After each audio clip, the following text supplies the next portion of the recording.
आप देख रहे हैं inspiro India news network IINN 24। Congress की सरकार में राजस्थान के लोगों के साथ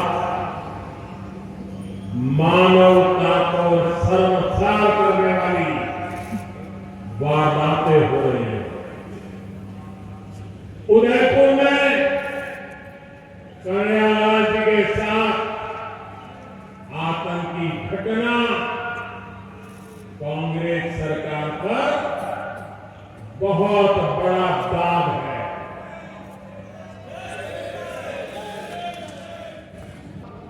सहानुभूति रखने वाली कांग्रेस की सरकार है।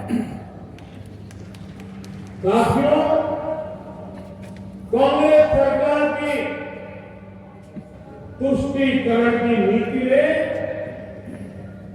राजस्थान की संस्कृति, राजस्थान की विरासत, राजस्थान के गौरव को खतरे में डाल दिया। जैसे हालात राजस्थान में पहले कभी नहीं बने, वो पिछले 5 साल में हमने देखे कांग्रेस सरकार ने किया। क्या ऐसी कांग्रेस सरकार को राजस्थान में रहने देना चाहिए? ऐसी कांग्रेस को राजस्थान में जगह मिलनी चाहिए? आज यहां कांग्रेस सरकार है, इसलिए PFI जैसे आतंकी संगठन बेखौफ होकर रैलियां निकालते हैं। आतंकियों की हमदर्द कांग्रेस सरकार राजस्थान को तबाह करके मानेगी। क्या हम राजस्थान को तबाह होने देंगे? क्या हम राजस्थान को तबाह होने देंगे? क्या हम राजस्थान को बर्बाद होने देंगे? राजस्थान के कितने ही क्षेत्रों में तभी रुकेगा जब यहां से कांग्रेस की विदाई होगी।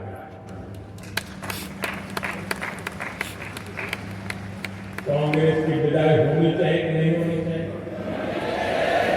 बहन बेटियों की रक्षा होनी चाहिए कि नहीं होनी चाहिए? बहन बेटियों को सम्मान से जीने का अधिकार है कि नहीं है?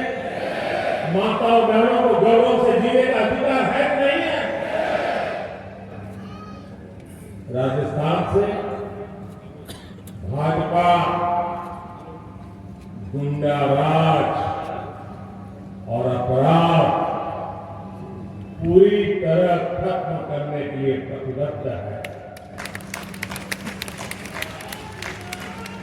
भाजपा राजस्थान के हर बेटी, हर बहू को ये विश्वास दिलाती है कि उसे सम्मान से जीने और सुरक्षित माहौल में घर से निडर होकर निकलने का अवसर मिलेगा। और ये मोदी की गारंटी है।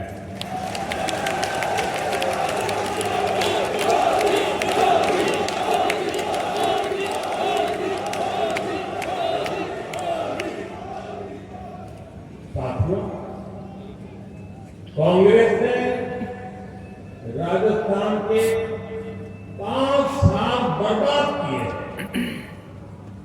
5 साल तक राजस्थान की सरकार इसी में उलझी रही कि कुर्सी पर कौन बैठेगा, कुर्सी कौन खींच लेगा, अब कुर्सी बचाने के लिए क्या करना पड़ेगा। ये कुर्सी की इस लड़ाई में कांग्रेस ने जनता के मुद्दों की परवाह नहीं की। कांग्रेस ने राजस्थान के गरीबों, दलितों, वंचितों के लिए कुछ नहीं किया। वो कुर्सी के लिए लड़ते रहे और अब चुनाव आए हैं तो पहले वो झूठे वादों का झुंझुना लेकर आदतन मैदान में आ गई है। लेकिन राजस्थान के लोग उनके वादों की सच्चाई जानते हैं। जिन राज्यों में कांग्रेस को चुनाव जीतने का अवसर मिला है, वहां कैसे उनके हर वायदे झूठे साबित हो रहे हैं, उसे हम सब देख रहे हैं। सौगंध लेना मेवाड़ का संस्कार है, लेकिन मेवाड़ सौगंध को जीतना जानता है, सौगंध के लिए मरना जानता है। मेवाड़ किसी को धोखा नहीं देता। लेकिन यहां की कांग्रेस सरकार 5 साल से जनता को धोखा ही दे रही है। कांग्रेस की हर योजना में एक धोखा जरूर होता है। कांग्रेस ने मिडिल क्लास को राहत देने का वादा किया था, लेकिन कांग्रेस सरकार पेट्रोल डीजल पर रिकॉर्ड टैक्स वसूल कर रही है। मध्य प्रदेश से यहां पेट्रोल महंगा है, गुजरात से यहां पेट्रोल महंगा है, गोवा से यहां पेट्रोल महंगा है। अरे उत्तराखंड जैसे छोटे राज्य से भी राजस्थान में महंगा है। कांग्रेस ने राजस्थान में गरीबों को राशन देने का वादा किया, लेकिन यहां की सरकार बच्चों का राशन तक खा गई, बच्चों का राशन खा गई। कांग्रेस ने यहां बिजली बिल में सब्सिडी देने का वादा किया था, लेकिन अब लोगों से बकाए बिल के नाम पर 10 गुना ज्यादा पैसे वसूले जा रहे हैं। कांग्रेस की नीतियों की वजह से यहां बिजली की इतनी किल्लत हो गई है कि उद्योग तबाह हो गए हैं। मेरे परिवारजनों, कांग्रेस का एक ही एजेंडा है, राजस्थान को लूटो, कांग्रेसियों की तिजोरी भरो। भ्रष्टाचार कांग्रेस के लिए हवा पानी की तरह है। जैसे हवा पानी के बिना कोई रह नहीं सकता, ये कांग्रेस भी उसके बगैर कांग्रेस का काम चल ही नहीं सकता। राजस्थान में कांग्रेस के नेता खुद कह रहे हैं, यहां ऐसी लूट मची है, ऐसी लूट मची है जैसी देश में कहीं और नहीं है। ये उनके नेता बोल रहे हैं। और आप देखिए, यहाँ के भ्रष्ट अधिकारियों के लॉकर से भारी मात्रा में सोना बरामद हो रहा है। सोना, अब ये आलू में से बना हुआ सोना है कि लोगों के जेब काट करके बना हुआ सोना है। ऐसे ऐसे मामले सामने हैं जहां सीएम के करीबी अफसर एक साल में 2-2 दर्जन फ्लैट खरीद ले रहे हैं। राजस्थान को इस जंगल राज से निकालना बहुत जरूरी है। निकालना चाहिए ना, इस जंगल राज से मुक्ति मिलनी चाहिए ना। राजस्थान को उसका गौरव फिर से मिलना चाहिए ना। इसके लिए कांग्रेस का जाना जरूरी है ना। यहाँ भाजपा सरकार आने के बाद हर भ्रष्टाचारी पर सुन लीजिए, और जो अपने यहाँ घर से मुझे सुन रहे वो भी समझ गए, हर भ्रष्टाचारी पर सख्त से सख्त कार्रवाई होगी।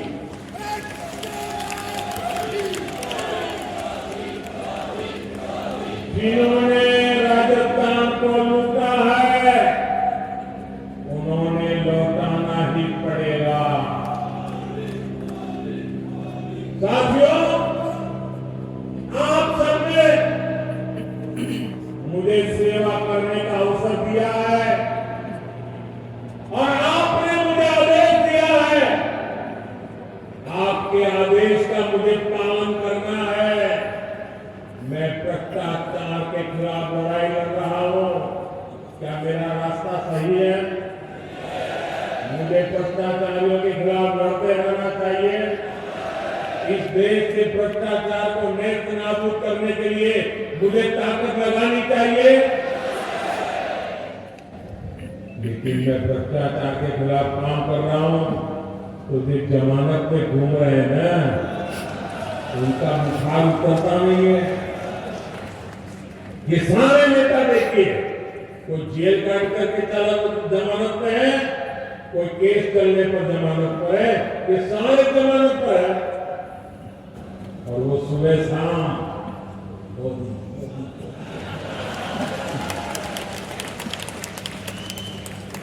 मैंने सुना किसी ने कहा था कि राजस्थान में छोटी मछलियों को ही पकड़ा जाता है, बड़ी मछलियों पर कार्रवाई नहीं होती। मेरा कान खोल करके सुन लो। मैं उन सबको कहना चाहता हूं, छोटी बड़ी हर मछली पर कार्रवाई होगी। और सिर्फ मछली ही नहीं, जनता को लूटने वाले बड़े बड़े मगरमच्छ भी खाने नहीं जाएंगे।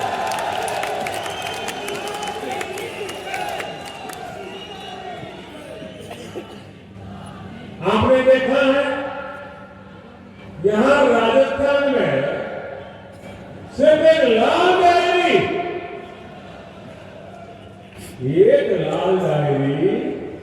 कांग्रेस के जी का जंजाल बन गई है।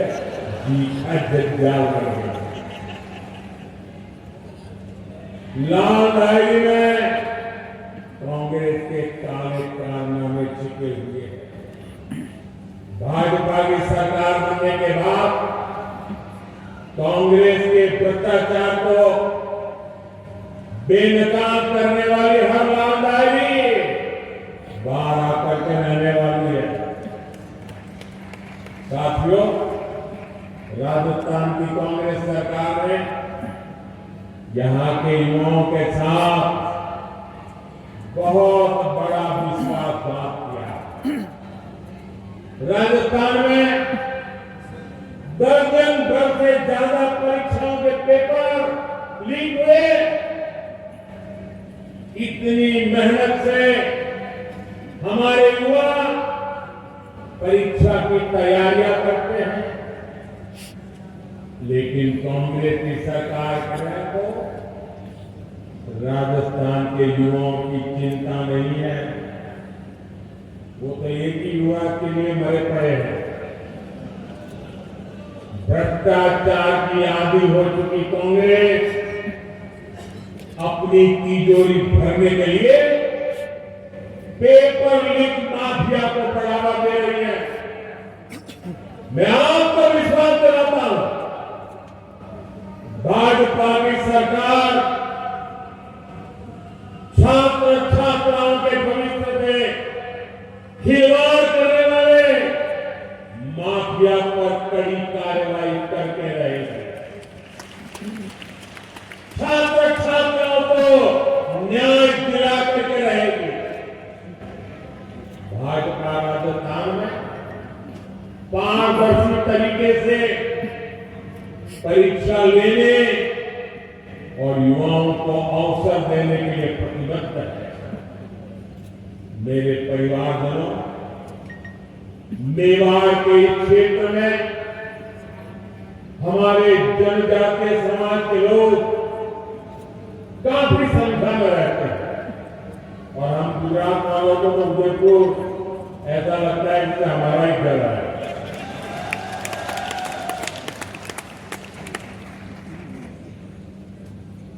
जनजातीय समाज को मुख्य धारा में लाए बिना देश का विकास नहीं हो सकता।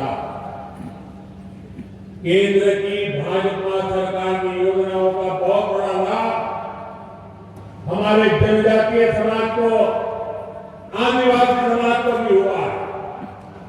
मानगढ़ गांव के सैकड़ों गुमनाम गिरोह के साथ इस मेवाड़ी मिट्टी की महक अब दिल्ली में बन रही अमृत वाटिका में भी रच बस गई है। भगवान बिरसा मुंडा की जयंती पर हर साल 15 नवंबर को जनजातीय गौरव दिवस मनाने का निर्णय बीजेपी ने ही किया। ये दिवस उन करोड़ों आदिवासी भाई बहनों के योगदान को समर्पित है जिसे कांग्रेस ने बार बार इतिहास के पन्नों से मिटाने का प्रयास किया।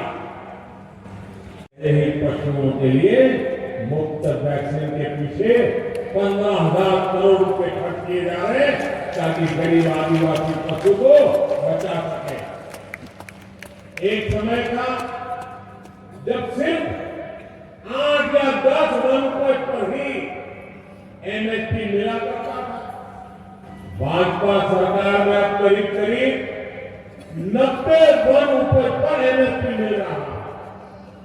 वन धन विकास केंद्रों के जरिए अब इस वन उपज को नए बाजार भी मिल रहे हैं। जनजातीय समाज के हमारे बेटे बेटियों को अच्छी शिक्षा मिले, इसके लिए हमारी सरकार ने राजस्थान में 30 एकलव्य स्कूल भी खोले। साथियों, राजस्थान का चौतरफा विकास ये भाजपा का संकल्प है, लेकिन राजस्थान डबल इंजन की सरकार न होने का खामियाजा भुगत रहा। केंद्र की सरकार यहाँ विकास के लिए जो पैसे भेजती है वो राजस्थान में भ्रष्टाचार की भेंट चढ़ जाते हैं। राजस्थान के हमारी माताओं बहनों को पानी की समस्या से जूझना पड़ता है। पूरे देश की तरह राजस्थान में भी जल जीवन मिशन चलाया जा रहा है, लेकिन यहाँ की कांग्रेस सरकार ने इस योजना में भी लूटने का रास्ता खोल दिया। यहाँ कबाड़ के भाव में पाइप खरीदकर जमीन के नीचे बिछा दिया गया। यहाँ की कांग्रेस सरकार से सहयोग न मिलने के बावजूद केंद्र सरकार राजस्थान की बहन बेटियों को सशक्त करने में जुटी हुई है। राजस्थान के करीब 48 घरों को 48 लाख घरों को नल से जल की सुविधा मिली है। स्वच्छ भारत मिशन के तहत गांवों में बने लाखों शौचालय महिलाओं की गरिमा की रक्षा कर रहे हैं। राजस्थान में करीब 70 लाख बहनों को उज्ज्वला एलपीजी गैस कनेक्शन की सुविधा मिली है। इनमें से करीब 30 लाख कनेक्शन सबसे गरीब हमारी एससी एसटी बहनों को दिए गए। राजस्थान में जनधन खाता हो या मुद्रा लोन, बड़ी संख्या में हमारी माता और बहनों को इसका लाभ मिला है। पीएम आवास योजना के तहत यहाँ राजस्थान में करीब 17 लाख पक्के घर बने हैं। इनमें से भी ज्यादातर घरों का मालिकाना हक हमारी बहनों को मिला है। यहाँ 17 किसानों के खातों में ट्रांसफर हो चुके हैं। गरीबों को भूखे पेट नहीं सोना पड़े, इसके लिए प्रधानमंत्री गरीब कल्याण अन्न योजना चलाई जा रही है। हमें मालूम है कोविड का समय कैसा था, घर से बाहर निकलना मुश्किल। एक कमरे में बेटा बीमार हो तो मां भी उस कमरे में जा नहीं सकती थी। मां बीमार हो तो बेटा वहीं ना जा सकता था। पूरी दुनिया के ऊपर मौत मंडरा रहा था। पता नहीं कौन किसको बीमारी लग जाए और कौन चला जाए, हर कोई तनाव में था। 1.5 साल ऐसे समय गया। बाहर की दुनिया ठप पड़ी थी, बाहर निकलना मुश्किल था। और तब मोदी ने संकल्प किया था कुछ भी हो जाए, मौत से मुकाबला है, मैं पीछे नहीं हटूंगा। मेरे देशवासियों की रक्षा करने के लिए मुझसे जो हो सकेगा वो करूंगा। और मैंने ये भी तय किया, मुसीबत बहुत बड़ी है, लेकिन मेरी कोशिश रहेगी कि कभी भी गरीब के घर का चूल्हा बुझना नहीं चाहिए।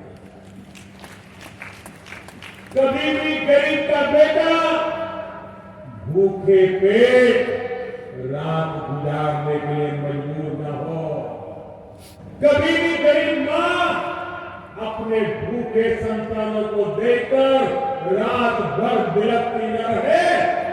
ये आपका बेटा देख रहा, आप सो सको इसलिए मैं जाग रहा। और इसलिए प्रधानमंत्री गरीब कल्याण योजना शुरू की। उस प्रधानमंत्री गरीब कल्याण योजना से देश के 80 करोड़ लोगों को आज भी मुफ्त राशन मिल रहा है। 80 करोड़ लोगों को। भाइयों बहनों, ये पुण्य का काम है कि नहीं है? ये पुण्य का काम है कि नहीं है? भूखे को अन्न मिलता है तो आशीर्वाद देता है कि नहीं देता है? ये पुण्य के हकदार कौन है? ये पुण्य किसका है? ये पुण्य किसका है? ये पुण्य किसका है? ये पुण्य मोदी का नहीं है, ये पुण्य आपका है। ये पुण्य के हकदार आप हैं, क्योंकि आपने एक वोट डाल करके मोदी को बिठाया था। और इसलिए जो भी पुण्य कार्य कर रहा होगा उसके हकदार आप हैं। अगर आपने वोट देकर पुण्य न बिठाया होता तो ये पुण्य का काम न होता, और ये पुण्य का काम न होता तो पुण्य के काम पर किसी का हक भी न होता। ये पुण्य के काम पर हक आपका है। राजस्थान में भी 4 करोड़ से ज्यादा लोगों को ये मुफ्त राशन का लाभ मिला।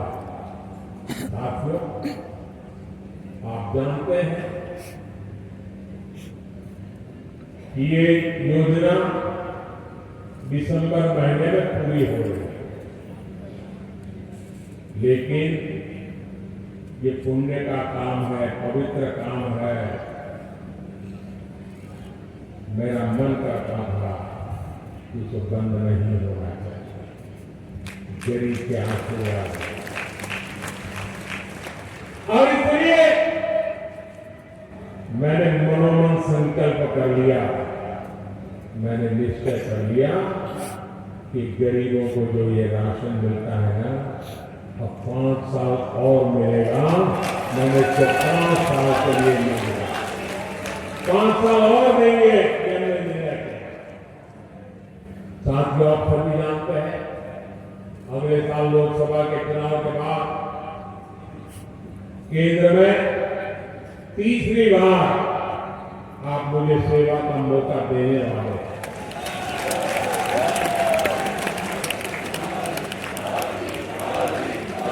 और मैं आपको गारंटी देता हूं, मेरे तीसरे टर्म में हमारे भारत को दुनिया की टॉप 3 इकोनॉमी के अंदर आना तय है। भारत के तेज विकास का लाभ राजस्थान को भी मिले, इसके लिए राजस्थान में भी भाजपा सरकार होनी जरूरी है। डबल इंजन सरकार राजस्थान में डबल तेजी से विकास करके दिखाएगी। साथियों, समृद्ध राजस्थान के भाजपा अभी से इस पूरे क्षेत्र को तैयार कर रहे हैं। राजस्थान में केंद्र सरकार द्वारा इंफ्रास्ट्रक्चर का तेजी से विकास किया जा रहा है। मावली रेलवे के विस्तार और Chittorgarh Neemuch railway line, Kota Chittorgarh rail line के इलेक्ट्रिफिकेशन ने मेवाड़ के लोगों का जीवन आसान किया। इन सारे कामों की गति और तेज हो जाएगी जब यहां डबल इंजन की सरकार। मेरे परिवार में जब मैं टूरिज्म की बात करता हूं, आप जरा देखिए, मैं बार बार कहता हूं, जरा मेरी बात गौर से समझना, मैं बार बार कहता हूं कि जो भी टूरिस्ट कहीं पर जाते हैं, वे टूरिस्ट अपना जो टूरिस्ट की पूरा जो बजट है अपने घर से निकले घर जाने का, उसमें से कुछ हिस्सा जहां वो गए हैं देखने के लिए, घूमने फिरने के लिए, कुछ चीजें लोकल वहां से खरीदें, कुछ पैसे वहां खर्च करें, ताकि दूर सुदूर जो इलाके होते हैं वहां के लोगों को रोजी रोटी मिले। ये मैं बार बार कहता हूं, ये लोगों की भलाई के लिए है नहीं। जो उदयपुर आए मैं उनको कहता हूं कि उदयपुर जाते हो तो उदयपुर की स्थानीय चीजें खरीदो, ये उदयपुर की भलाई के लिए है नहीं है? जरा बोलिए, है नहीं है? अगर वो एक नाथ जी जाते हैं तो इसके लिए है नहीं है? श्रीनाथ जी गए तो ये है नहीं है? अब मुझे बताइए, जो बात अब इसमें कोई भाजपा का है क्या ये बात यहाँ के कांग्रेस के मुख्यमंत्री बोल सकते हैं? राजस्थान की पगड़ी को लात मारकर गिराने वाली कांग्रेस को अब हमें हटा करके ही रहना है। और वो एक पगड़ी को लात नहीं मारी, पूरे राजस्थान की पगड़ी को उछाला है। ये राजस्थान का अपमान हुआ है। आपकी एकजुटता ने हमेशा इतिहास की धारा कर दी। एक बार फिर आपको परिवर्तन के लिए एकजुट होना है। 25 नवंबर को आप परिवर्तन के संकल्प के साथ ज्यादा से ज्यादा संख्या में घर से निकले और कमल का बटन दबाएं। घर घर जाएंगे, लोगों को जगाएंगे, कमल की बात बताएंगे, भाजपा को वोट दिलवाएंगे। जरा जोर से बताइए, भाजपा की सरकार बनाएंगे, हर पोलिंग बूथ में भाजपा सरकार बनाएंगे, हर पोलिंग बूथ को जीतेंगे, पक्का जीतेंगे, घर घर जाएंगे ना? अच्छा, ये तो बात हो गई चुनाव की राजनीति। अब मेरा एक निजी काम है, आप करोगे? मेरा पर्सनल काम है, चुनाव वाला काम नहीं है। करोगे? जरा पीछे वाले बताओ, करोगे? वो जो दूर दूर खड़े हैं वो बताओ, करोगे? अच्छा, आप इधर वाले करेंगे? पक्का करेंगे? अच्छा, एक काम करना है कि हमारे मोदी जी उदयपुर आए थे और उन्होंने आपको प्रणाम भेजा है। इतना मेरा काम कर दोगे? पक्का कर दोगे? आप मेरा प्रणाम उनको पहुंचाओगे ना, तो मन से मुझे आशीर्वाद देंगे, दिल से मुझे आशीर्वाद देंगे। और जब वो मुझे आशीर्वाद देते हैं तो आशीर्वाद मेरे लिए जड़ी बूटी बन जाता है।